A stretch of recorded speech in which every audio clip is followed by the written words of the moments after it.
Retarded children deserve nothing more than every other child is receiving in public education, and that is a chance to develop his talents through a free public education.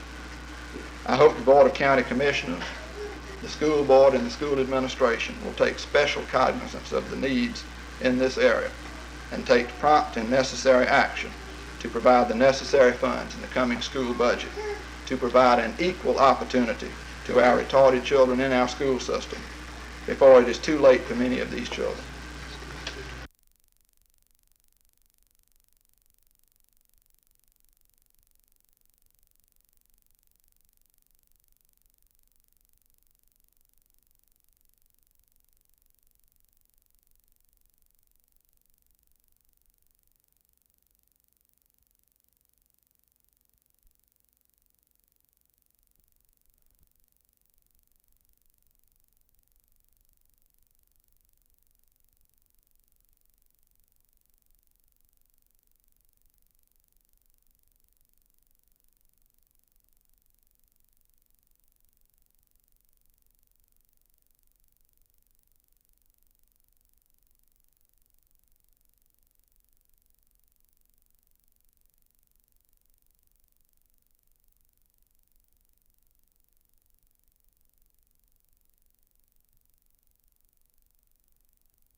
If the master plan is to be implemented, we must have the Civic Center as the prime investment generator. If we are to get a Civic Center in the foreseeable future, it will have to be subsidized and supported by local government and set up on a lease basis. This appears to be most informed people a very practical position to take at this juncture. Now, there are many technical details that are involved, but there are many people who look at this situation positively, who believe that there is bound to be a way to set up a lease agreement with private enterprise that is legal, that is economic, and that is fair to the local government as well as to the lessor or the property owners.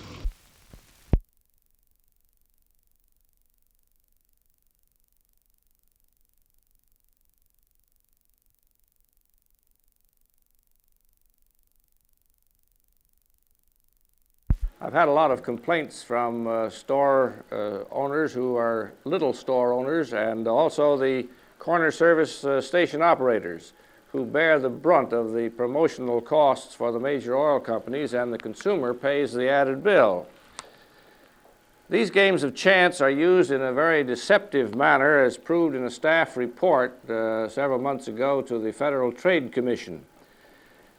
It should be made clear that my bill will not deal particularly with trading stamps. They are not the target of the proposed legislation. It's the gambling type, it's the sky and the pie in the sky gimmick type of rigged in advance schemes that we will seek to curb.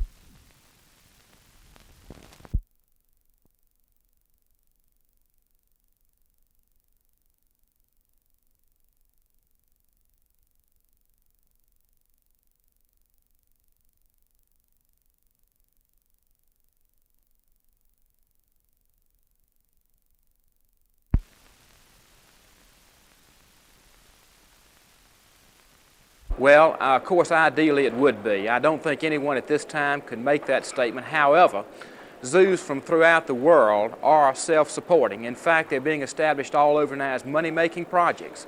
They're being developed in Malta, throughout South America, and throughout Europe. And so I see no reason at all why the zoo should not and could not be self-supporting, and I personally feel that it will be. The furor over a 5-cent cigarette tax was just getting a full head of steam when Governor Scott last night revealed he is awaiting a study on the feasibility of a levy on cartons at the manufacturer's level. If that idea suits the overtaxed consumer, consider the uproar by manufacturers, who already loudly complain of high corporate and property taxes. Actually, Mecklenburg Representative Jack Baugh had a bill drawn last session which would have imposed between 1 and 2 cents on each carton, no matter where it is sold, but he was warned then it wouldn't pass. Scott's motive for a study of a carton tax is unknown. It might be that opponents of the 5 cents a pack tax are making enough noise to give the governor second thoughts on his endorsement of the latter tax. C.J. Underwood, WBTV News, Raleigh. Now, this would bring an enormous amount of money in for the state. As you know, some of the statements by Senator Scott are that automobiles are taxed in Detroit and other items. Now, in '67, the opinion was that this is not a severance tax. It is not a tax on a depletion of something like salt or granite or ore that you're taking out of the ground, but it would be a tax on tobacco which can be grown and replaced, and therefore the opinion was that it would be unconstitutional.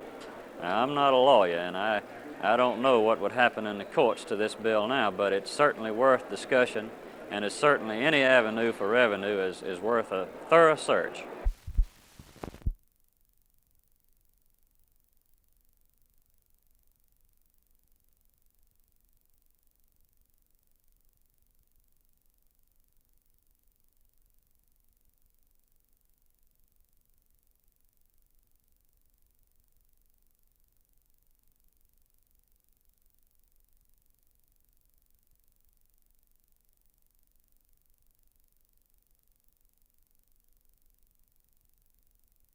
This is a piece of land that is available and can be made available now.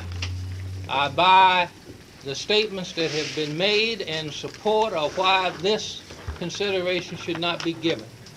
But just as I buy the statements that have been made, all of them translate themselves into nothingness over against the immediate need that is before us. And in 10 years, if we have waited 10 years trying to find out what we could do commercially with a piece of property, then certainly 10 years has caught up with us. And in 10 years' time now, we are faced with a new ball game. And this is why I say that we need to give consideration to this land based on the fact that now time has caught up with us, and we've got a new ball game on our hands, and we've got to play it as it is.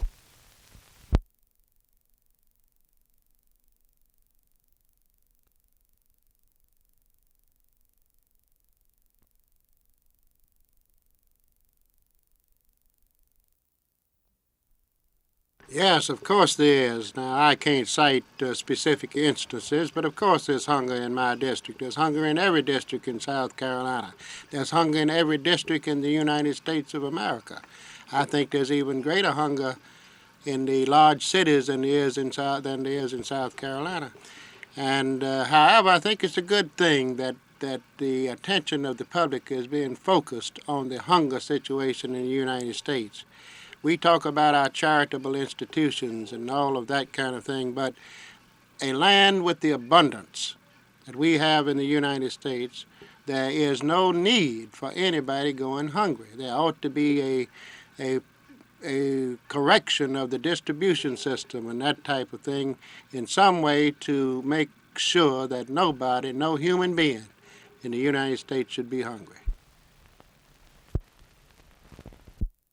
Just a group, an ad hoc group of downtown interested business and civic leaders who, in their opinion, think that the revitalization of the city of Charlotte hinges on our cooperating with Southern Railway and their associates, and they cooperating with the city and the community in a development of the 25 acres of Southern Railway land down there. And they say simply that what has been proposed in concept is just too good to pass up, that we must work out the details of a proposal or an agreement that will get something started downtown for the sake of rebuilding and revitalizing the heart, the core of the city.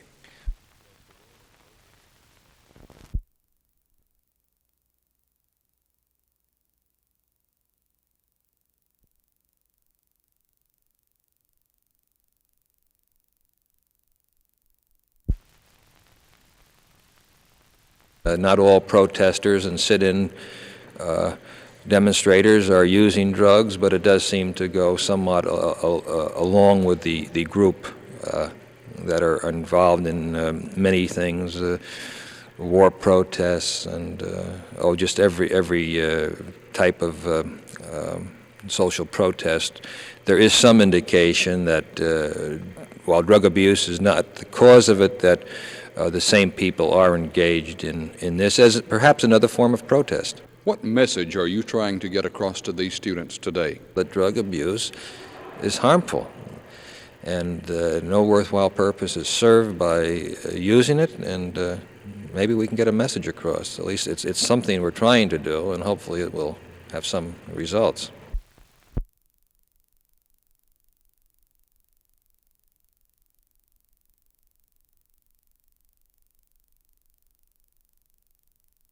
I would like to see more funds and more attention put towards the prevention and cure and treatment of alcoholism, because I feel that the alcohol problem is more serious, and the effects of alcohol on the human system are a lot more critical than that of marijuana or even heroin. Not that I know of. I've talked with a man about this, a very good friend of mine, and he has suggested that there may be, that I just do not know of, but it's not obvious if there is a problem there. Evidence has shown that interest in drugs among college students is greater on the larger campuses, but even Pfeiffer has felt the problem with the arrest of 3 students last fall on a marijuana charge. Today's seminar on narcotics is an effort to keep the problem small. Bill Ballard, WBTV News, Pfeiffer College.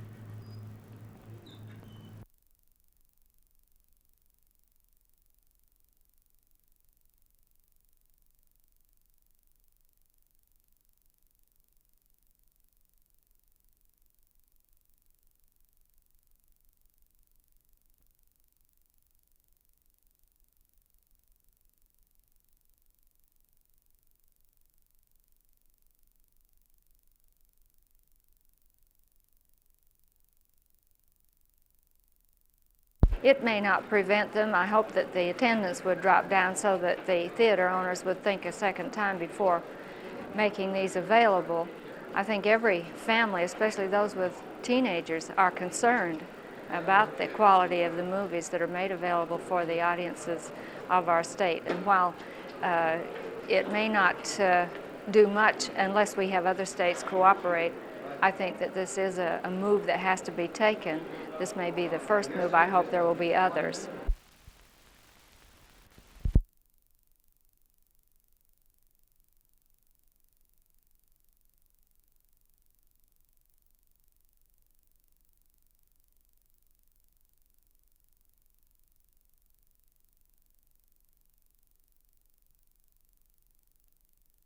Too much of the planning has been centered around brick, mortar, and cement, and not enough around the people and their problems.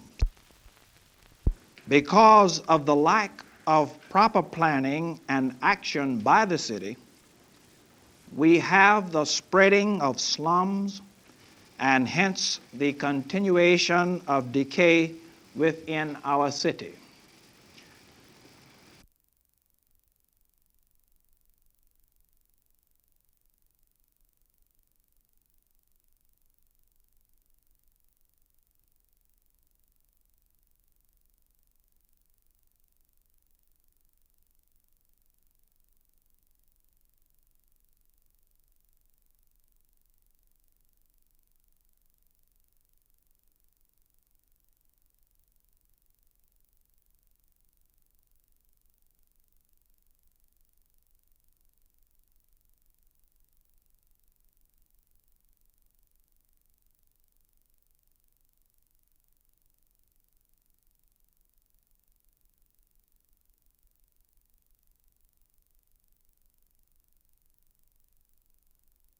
Yes, I think that's a good possibility. I would hope that the Highway Study Commission itself would reassess their recommendations on the basis of these more accurate statistics and might come up with a different recommendation to the governor and to the General Assembly.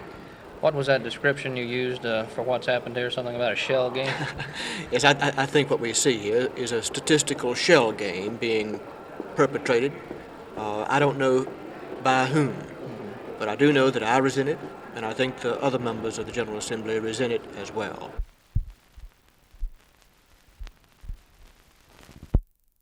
We already have two strong candidates that have entered the race. Number two, the Civic Center is back on course now, and during the last week it has been said that there were politics involved in getting the Civic Center back on course, if I can use that word. And I've pulled out because I thought that I should delay my decision for run for mayor while this was in consideration. And I think I've had something to do with getting this thing back where the elected officials in the city of Charlotte and the people know what's going on and know what's to be considered. And thirdly, my family, my business, and my associates had to be considered. And fourthly, and one of the most important things, was the cost of this campaign. It's going to be more expensive than any mayoralty campaign that this city's ever seen before. And if I stayed in it, it would certainly be more expensive than the $60,000 that the Observer this morning said it would cost.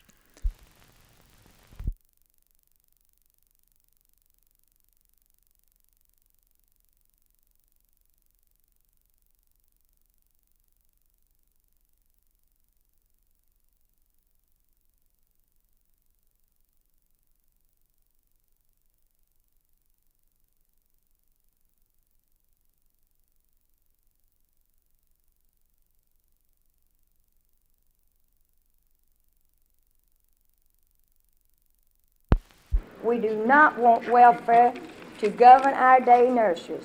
They do not take care of the present duties they now have.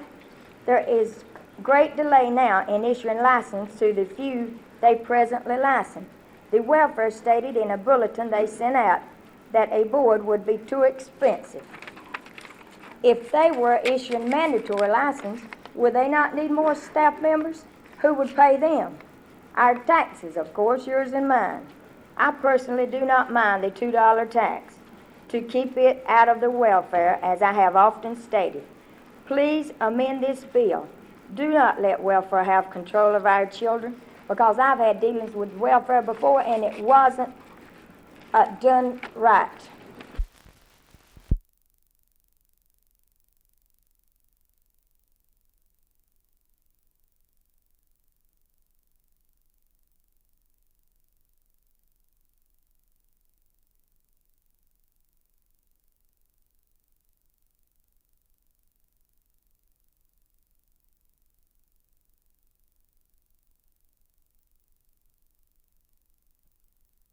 This law has freed a lot of people to join labor unions over the country, over the state rather. And if you've got 70,000 teachers, policemen, firemen, sanitation workers to 100,000 people, somebody's got to answer to these people, you know. So in the sense of politics, yes, this would be political.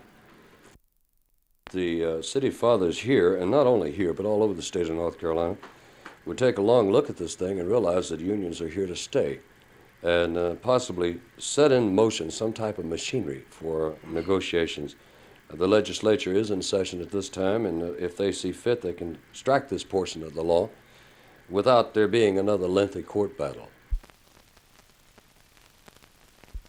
Other states in the past have done away with this type of statutory provision and substituted machinery or guidelines necessary for municipalities and labor unions to exist harmoniously and to set up guidelines for the entering into of contracts and agreements by municipalities and labor unions. Of course, this is a decision that has to be made by our General Assembly if they desire to do something like this for North Carolina. Right now, this type of arrangement could not be done because of statutory prohibition.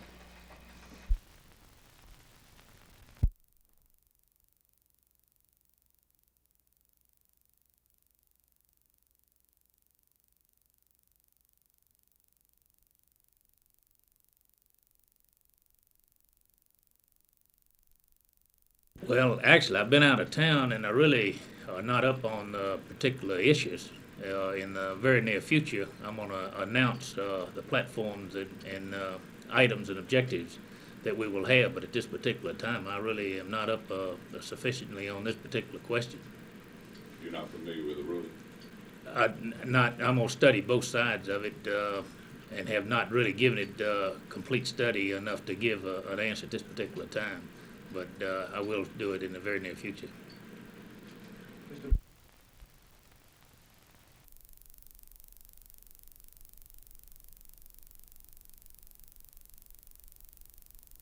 The economic arguments which have been presented do not even consider that experience has shown that the wide range of student capabilities and needs of today just cannot be met in small public schools. Larger, more efficient units must be created which can offer the students the varied programs and subjects which they require at an economical cost to the community and to the state.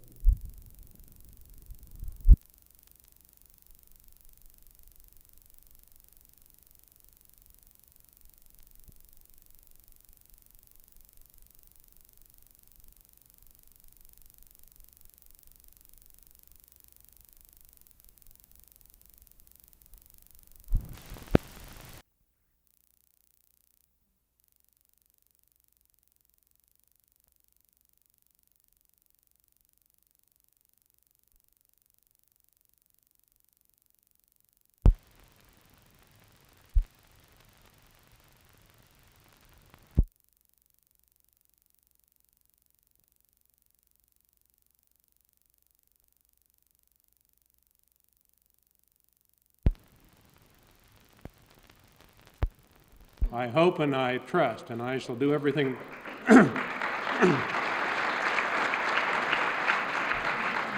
I shall do everything I can do to see that that study is acted upon with dispatch and that we ascertain whether this is a possibility. My own views should be fairly well known, for I was one of the sponsors of a book last year published called How to End the Draft. While Taft's reception was polite, the response to his speech was small compared to the applause given the nation's fourth-ranked college basketball team just prior to his address. Bill Ballard, WBTV News, Davidson College.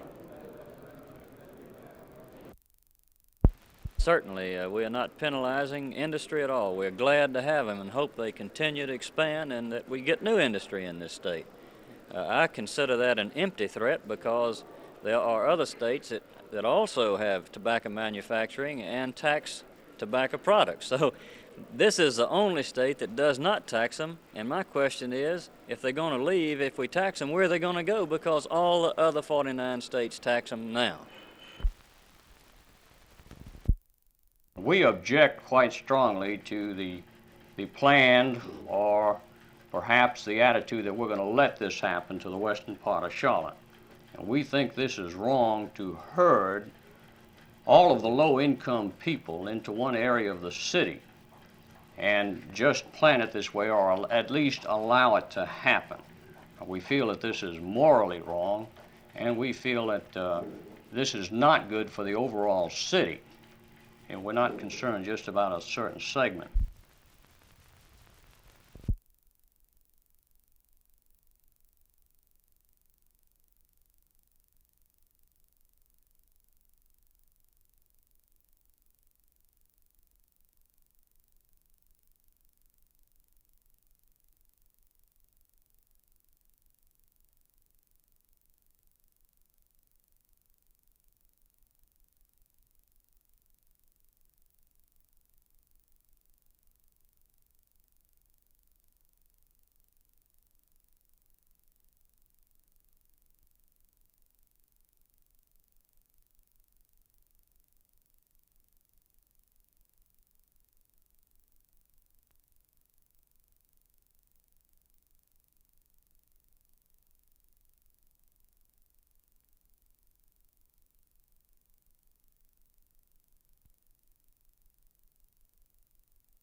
bids came in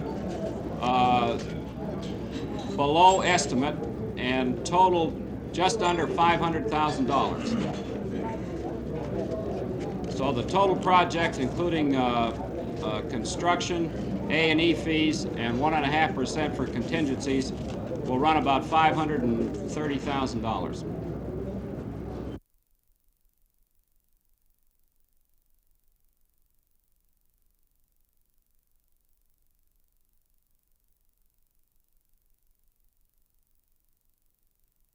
Many people, including hotel, restaurant, and club owners, are asking the question, what happened to liquor by the drink? It was to have been one of the hot issues in the General Assembly, with main support coming from the state's large cities and resort areas. Charlotte's Chamber of Commerce appointed a 7-man committee to promote its desire for a local option vote. The group, according to Chairman Colonel Francis Beatty, is marking time, but he denies the issue is dead and predicts a bill before the end of the session. Chamber President Edwin Latimer agrees, but he uses the word dormant to describe the liquor situation. While optimism is on the surface in Charlotte, WBTV's legislative reporter C.J. Underwood didn't find it in Raleigh. If the liquor question is not already dead in the General Assembly, it is in a coma of indefinite length. Mecklenburg Senator Charles Maxwell, one of the co-sponsors of liquor legislation which failed last session, says lawmakers remember that long controversy too well and don't relish getting tied up on it again. Maxwell adds there is much more important legislation now to consider, and any bill will come much later, if at all. Senator Claude Curry of Durham, who chairs the Senate ABC committee, told us he has heard virtually no talk at all on liquor by the drink. Both men share the belief that whiskey in the glass is a hot potato so fraught with moral repercussions, Bill, that it's become easy to ignore. So with local interests saying they are marking time, and with virtually no conversation in Raleigh, one could only assume the discussions on liquor, if any, are going on in private. But that's where most of the meaningful arm twisting is anyway. Bill Ballard, WBTV News. So much here. Let me be sure I have what I have. Now, let me ask you this. Am I at liberty? Okay, whatever he was. It might be. He may be more than sorry. He may be more than sorry. Well, I just, he said that,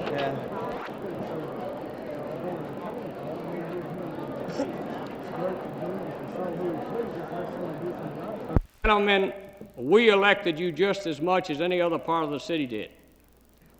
And if we're to have faith in you, these projects have got to be stopped now.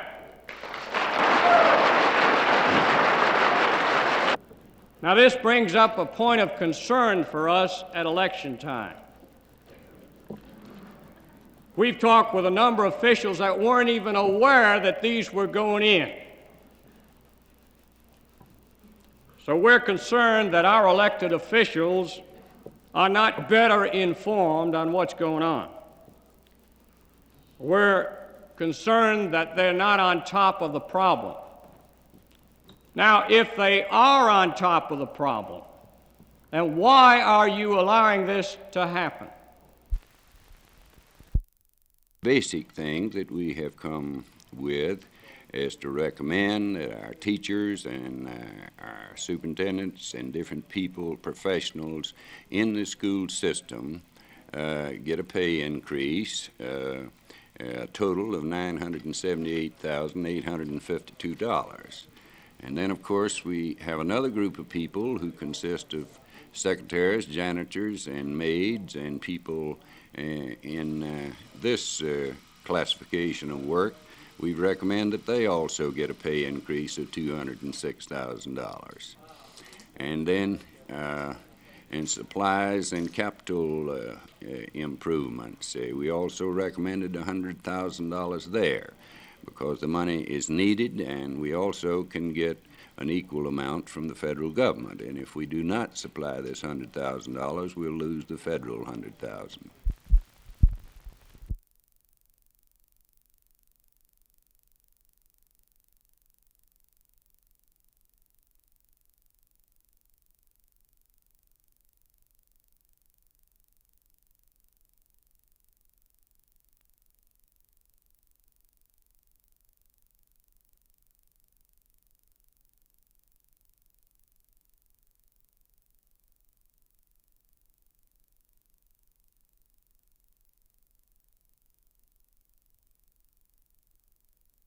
This area stretching from Raleigh at the northeast all the way to Anderson, South Carolina, already includes a population of some 3 million people.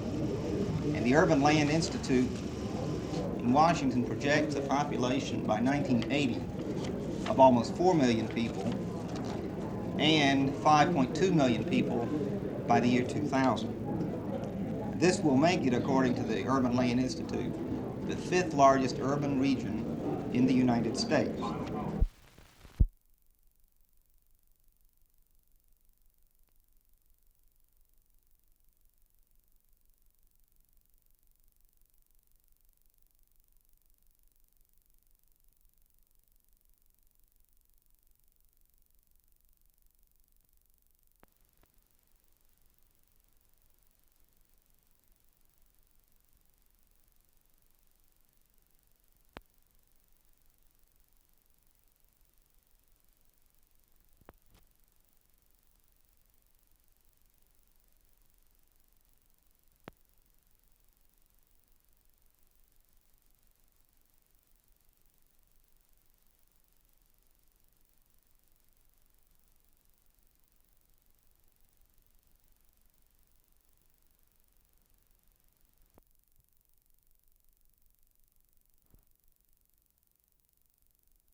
I think, frankly, that by the year 2000, we will not be smoking tobacco products that we know today. We'll either be smoking tobacco that's been so greatly altered, or perhaps some other product that has fire on the end of it, if you will. It's maybe a nervous habit. It does physiologically, the body does adapt to it, and I would hope that we'll do away with it, frankly. Now, that thought certainly won't endear you to the manufacturers. Well, I'm not trying to endear myself to the manufacturers. I'm glad that we have them as employers, and I'm talking for the tobacco industry only now, and I hope we keep them, but I certainly think we have a health problem, and I certainly think that this is much more important than that economic factor.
But we do believe that just as I come from Roanoke Rapids, and just as the county seat of Halifax in Halifax County, and Weldon, which is in Halifax County, which is emblazoned upon the hearts of the people of North Carolina, and which brings to my mind, because of the fact that I introduced this morning after 100 years, a revision of this Constitution of the state of North Carolina, that we who have lived in such manner that we can emblazon upon that flag a date of the historic of the Halifax resolves in 1776, that we too should be permitted to have this privilege and this right. And with that statement, Mr. President, I will yield.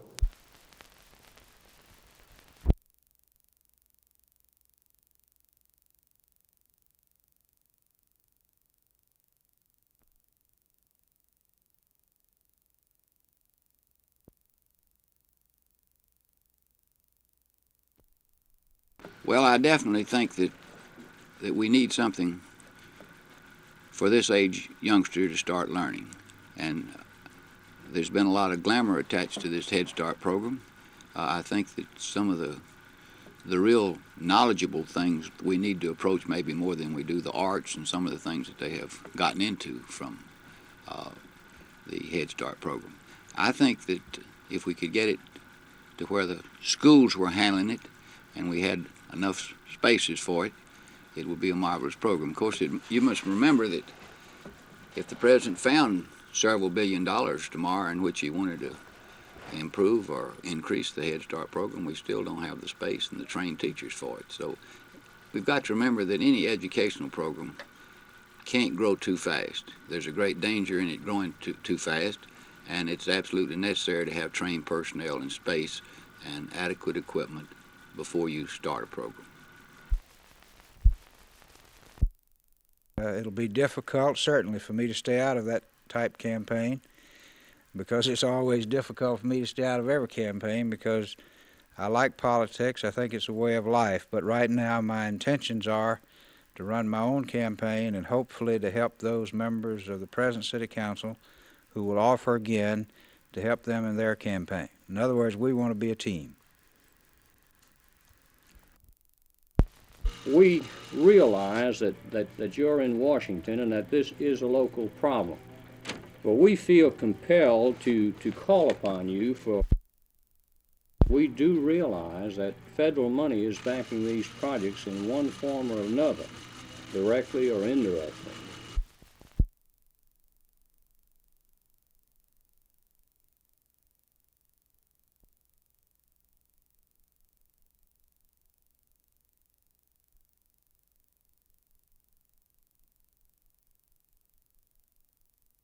Many of those who have attended your meeting would be the first ones to yell if the federal government would send somebody down here and buy up some land and start this in at a site selected by the federal government.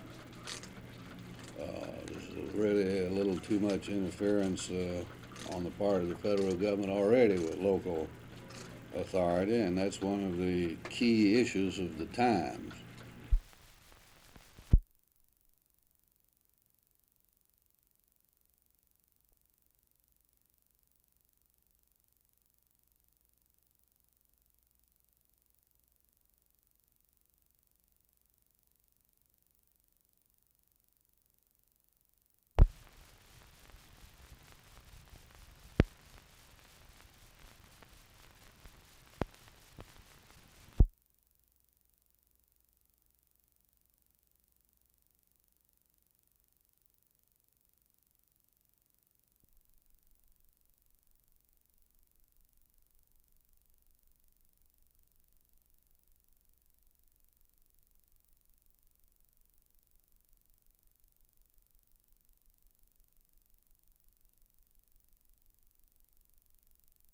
We, the undersigned citizens and residents of the City of Charlotte, County of Mecklenburg, and State of North Carolina, do by this petition voice our objections to and opinions against the apparent immediate and future plans of the city officials of Charlotte and the Federal Housing Board and some private realty developers to segregate the City of Charlotte into black and white communities.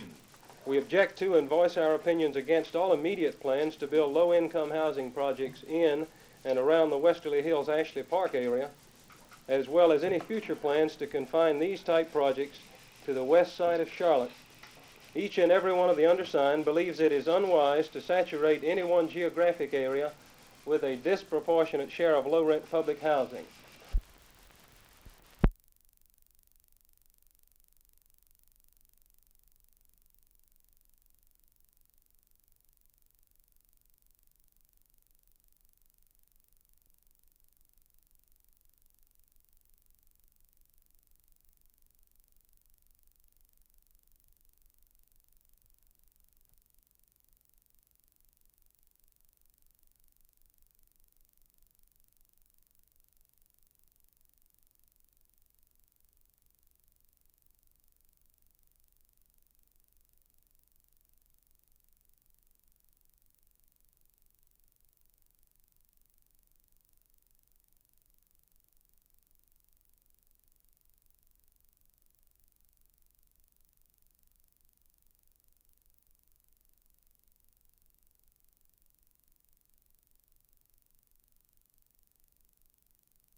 We're also very happy to have Dr. John Chase come in to head up our Education Division and our Task Force in Human Learning, and to give leadership to this first graduate program.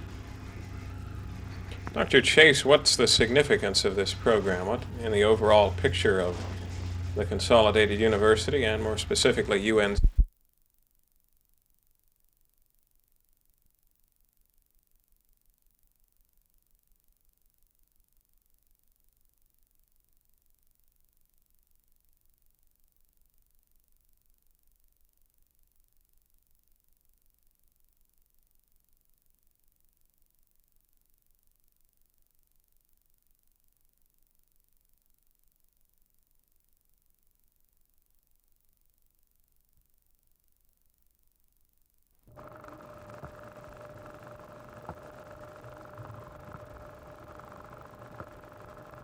Just look down there, just be doing something.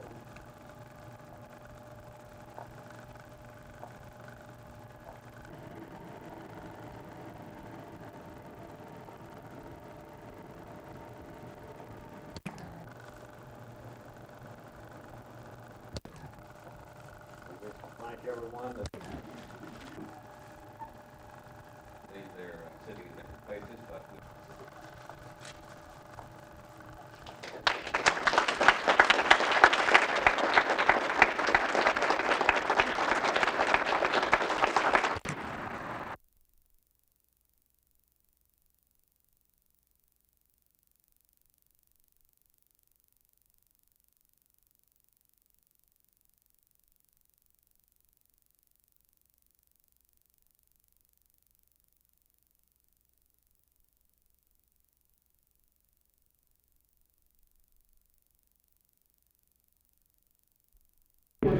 with college enrollments going down at other major institutions, why is the enrollment here at UNCC going up? Well, I think UNCC is still filling a vacuum. We came into Charlotte in 1965 when there was no state-supported university here, and there was a great demand for courses, and every time we announce a new graduate course, it fills up, and we get calls every day. Why can't you add a new graduate course in my area? And so it's just a matter of filling the vacuum, I think. Been considered by many people probably the most original book of the 20th years. Now, this is a marvelous book.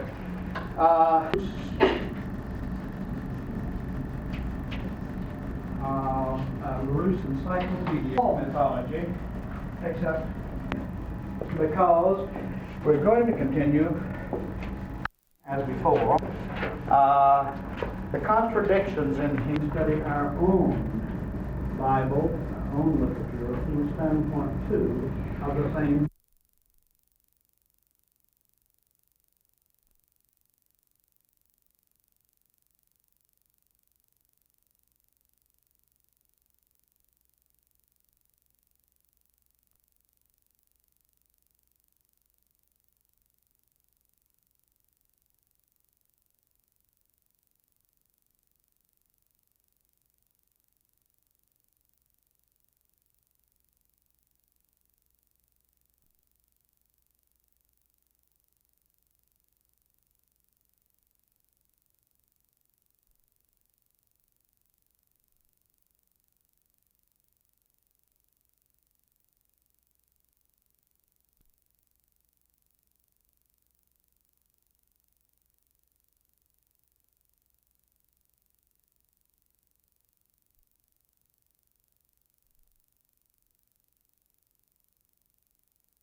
Probably the most significant aspect of this program is to realize that there are some 10,000 teachers and educational personnel within a 40-mile radius of this campus. And with the problems of urban education today, the real significance will be to design a graduate program which is directly relevant to the needs of a growing urban center.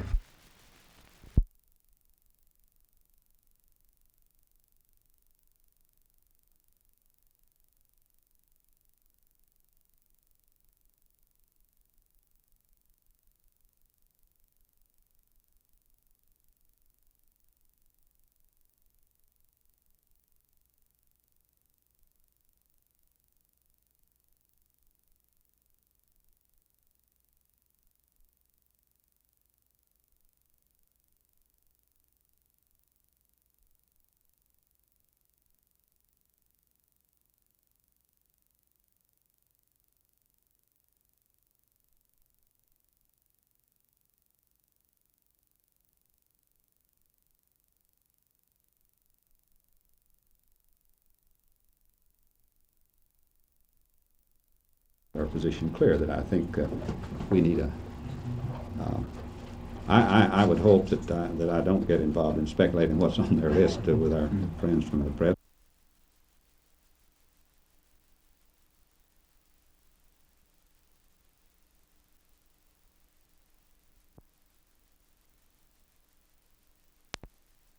Faculty salaries on a man-for-man basis comparable to the other campuses.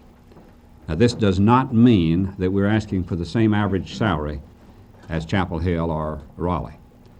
It does mean that we're asking for the privilege of paying the same man who might be employed here the same salary he would be paid if he were employed there.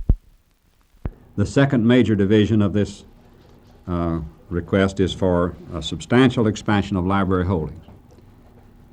And we have several of our people can talk, I think, convincingly on this matter. We are asking for $300,000 each year of the biennium for books. We think this is a must. The data we've shown you back here already, or which is included, shows that we have about 70,000 books now. We must build strength in our library. So we've asked for faculty salary adjustments, for an increase in library holdings. And then this third request is for about 20 top academic people.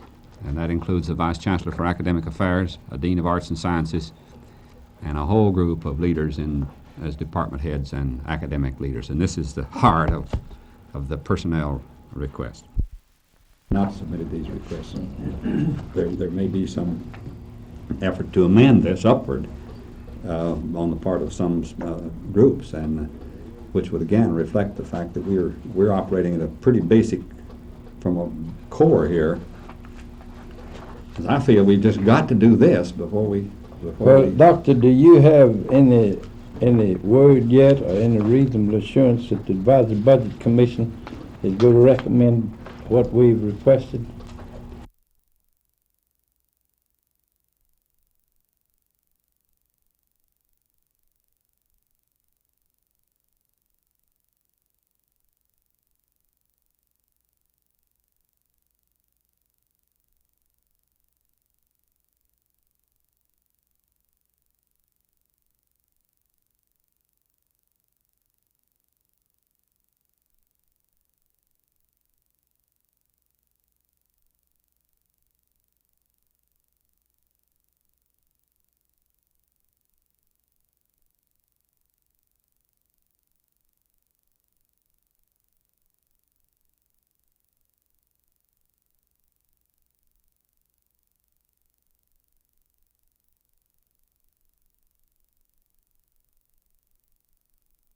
It gradually became clear, however, that fulfilling the potential of this University of North Carolina at Charlotte would require attracting residential students to fulfill its potential, and plans were set in motion.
Members of the graduating class,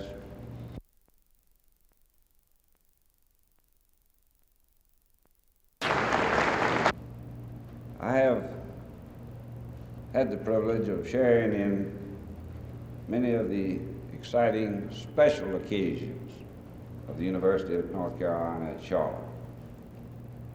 I was here that summer day in 1965 when Charlotte College officially became a campus of the university. A year ago, as was mentioned, I saw the first graduates of the University at Charlotte receive their diplomas.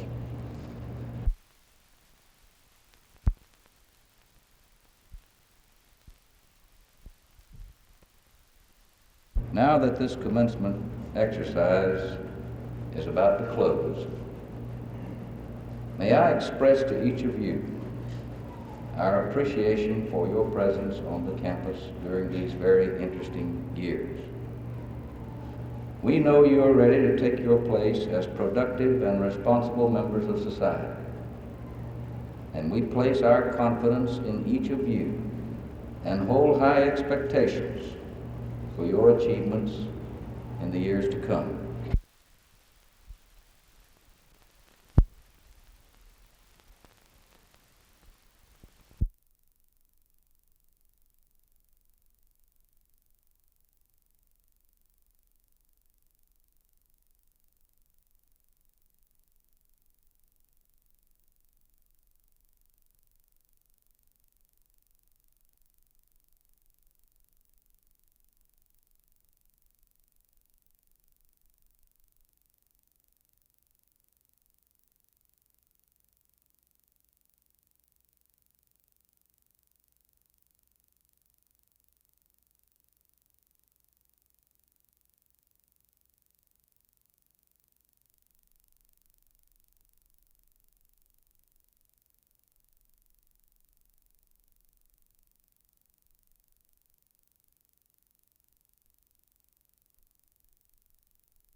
What we do here today is recognize the generosity of a family that has meant a great deal to not only this institution, but indeed to the state of North Carolina.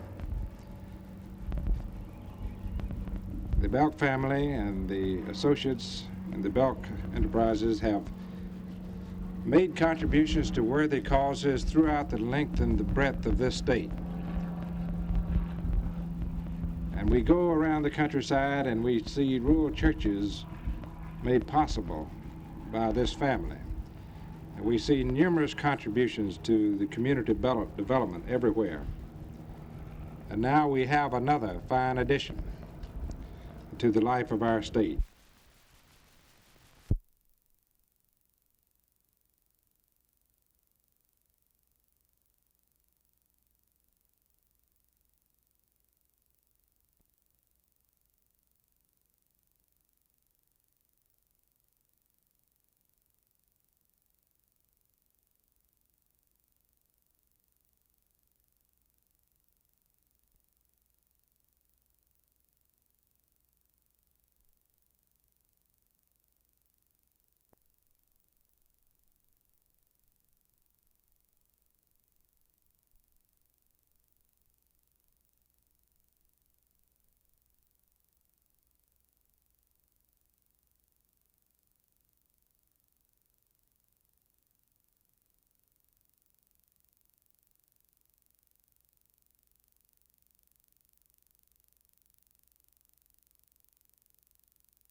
I look with confidence to the future of this institution under the leadership of Chancellor Colvard. There are challenges to be met, and the attainment of each will bring rewards to the people of this state. A great institution is in the making in Charlotte, and today we recognize a man dedicated to that goal.